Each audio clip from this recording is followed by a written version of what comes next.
arrintaasi waa arrin aan la aqbali karin oo la qaadan karin. Arrintaasi waxay abuuri kartaa xaalad amniga wax u dhinta.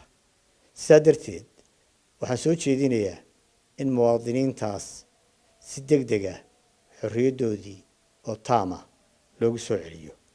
Walaalayaal, doorashada madaxtooyada ee Jamhuuriyadda Somaliland ee noo qabsoontay 13 Noofambar waxaa ku gadaaman madmadow fara badan kaasoo dhaliyay musuqmaasuq iyo ku shubasho baahsan oo ka dhacday dhammaan degmo doorashooyinka Somaliland. waxaana tusaale u soo qaadan karnaa dhacdooyinkan. maalintii doorashada waxaa ilaaliyayaasha ama goobjoogayaasha xisbiga wadani soo gudbiyeen 1200 oo dhacdo oo isugu jiray dib loo geystay iyo hadidaad ama gacan ka hadal iyo khaladaad ku saabsan hab socodka doorashada. waxaad ogtihiin in xataa horjoogayaasha caalamiga ahi ay qireen in caruur da'doodu ay ka yar tahay da'dii loo ogolaa oo 7 jir ilaa 12 jir ay codeeyeen. waxaad la socotaan in komishanka doorashooyinku qirtay in buugaagtii qaar ka mid ah ay ka baxeen faraha komishanka suuqana laga soo helay. arrintaas oo foolxumo weyn ku ahayd doorashada guud ahaan. waxaa kale oo la helay sanaadiiq badan oo tirada ku jirta ay ka badan tahay tii loogu talagalay inay ka codeeyaan. waxaa kaloo dhacday doorashadan inay suurto gashay in dad geeriyooday Ilaahay u naxariistee ay codeeyeen.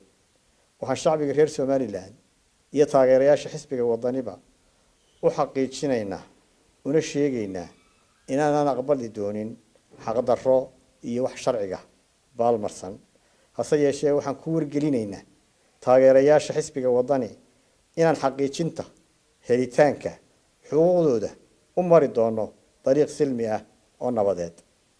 walaalayaal, saad ka warqabtaan waxaa dhacay dhib weyn doorashada kadib. waxaa daatay dhiig. muwaadiniin aan hubaysnayn oo waxay galabsadeen jirin ayaa geeriyooday. waxaa cusbitaalada Hargeysa iyo Burco jiifa dad dhaawac halisi uu soo gaadhay. dadka aan indhahayga ku arkay waxaa ka mid ahaa inan yar oo 13 jir ah oo feedhaha rasaasi kaga jirto. waxaa ka mid ahaa inan yar oo 16 jir ah oo sida loo sheegay dhuxul u doonaysay reerkooda. Ilaahay ha u naxariistee dadkii Hargeysa ku geeriyooday waxaa ka mid ahaa hooyo meherad yar haysatay oo markaa ka soo rawaxday oo gurigeeda ku socota. taasi waxayna tusaysaa inaan rasaas aan loo miidaan yeelin shacbiga loo adeegsaday. arrintaa mas'uuliyaddeeda waxaanu saaraynaa xukuumadda. waxaanan uga digaynaa ciidamada ammaanka inay shacbiga u adeegsadaan rasaas dad aan hubaysnayn si aan dhib u soo gaadhin shacbiga ay ka mas'uul yihiin ammaankooda. walaalayaal, maanta uma baahnin in dhiig dambe daato. uma baahnin xaalad amni darro ah inay abuuranto. uma baahnin in walaalnimada iyo midnimada shacbiga Somaliland dhaawac soo gaadho.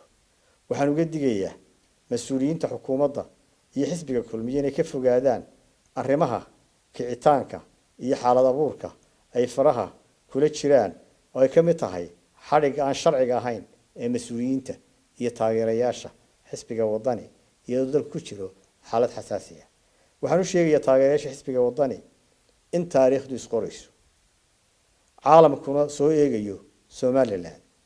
sidaa darteed laynooga baahan yahay degenaanshiyo iyo inaan wax ka baranno wixii dhacay.